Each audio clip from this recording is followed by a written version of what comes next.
Hey, what's up, Whatever? Is your self-talk negative? A lot of us suffer emotionally, mentally stems from how we talk to ourselves. This is what professionals refer to as negative self-talk. But before we can determine whether it's negative or not, let's discuss what negative self-talk actually is. And we all have habits, both physical and otherwise. So your physical habits include maybe nervously playing with your hair, or brushing your teeth when you wake up and again before you go to bed, and making coffee in the morning. But we have mental habits too. And our mental habits include the way we speak to and about ourselves. This is known as self-talk, and this may be negative or it could be positive. It's an immediate reaction, and your immediate reaction to be cut off is likely to call the other driver a moron, or maybe worse effect. Negative self-talk is like that, but it's about yourself. For example, when someone sends you a vague message and suggests that we need to talk, what's your immediate reaction? Panic? Do you worry that you made a mistake?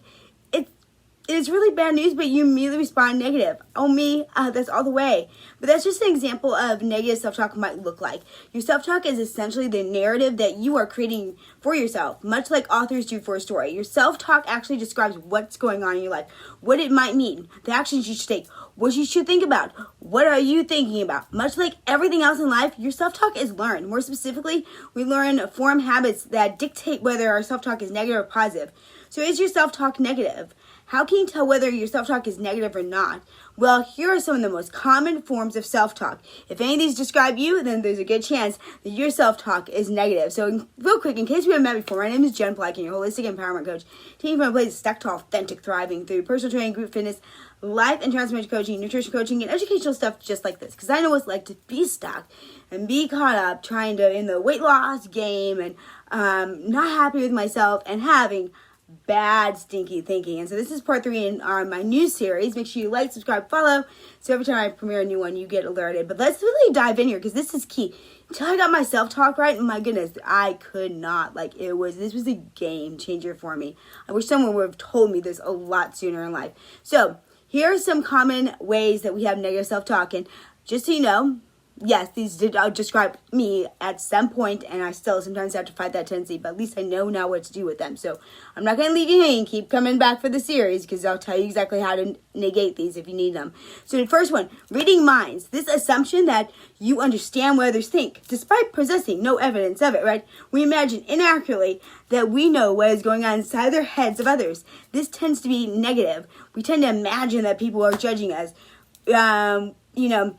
You're presenting, and did your boss looked bored, right? Your partner didn't greet you warm when you arrived home, so they must be mad at you.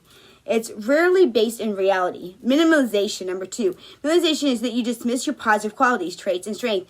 This traps you in a cycle where you feel inferior.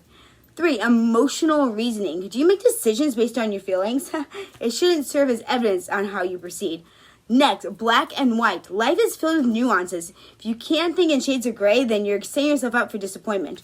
Overgeneralizing. Here, a negative event is likely going to keep happening. We overgeneralize, making predictions of the future based on tiny pieces of isolated evidence present now. When you miss out on a new job, you tell yourself that you'll never find something. When you experience setbacks, you convince yourself to give up because you always face setbacks.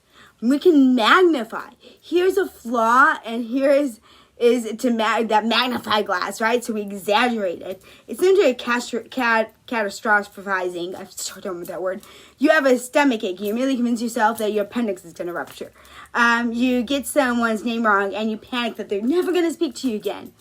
Personalization, possessing a magnified sense of responsibility that magnifies in our attempts to control everything. Who else likes control? Labeling. Using extreme, usually negative labels to describe ourselves. It's always an oversimplification, and it's rarely accurate. So let me ask you, do any of those describe you? And if they did, don't worry, you're not alone. There's so many times that we do that. These things hold us bound. They hold us from reaching our goals. You might emotionally overeat. You might binge eat. You might self-sabotage yourself simply because you have your self-talk. And like I say, it wasn't until I got this right that I could really get out of some places that I was really stuck, And so I want to do that for you. So continue watching. Don't worry, I'm not leaving you hanging there. Just know what they are. I encourage you to get out a journal and write them down.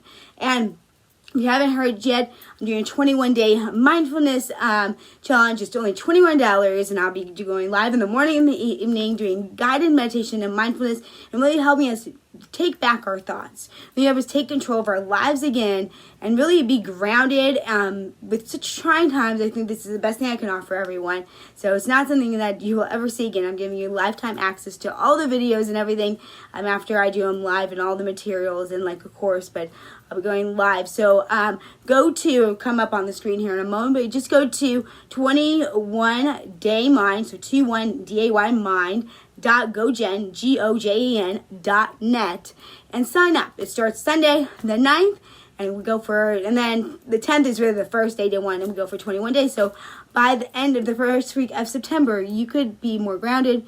You could be overcoming these issues, and who knows what else. You'll be set up for success. Whatever's holding you back, you'll find a way that it doesn't have to. If you have ADHD kids at all, I'm very ADHD, you want to learn these things because you're going to be able to help them. You're going to invite your kids to be along for the mindfulness stuff as well, and they can learn this. This has transformed kids that I taught when I was in school as well.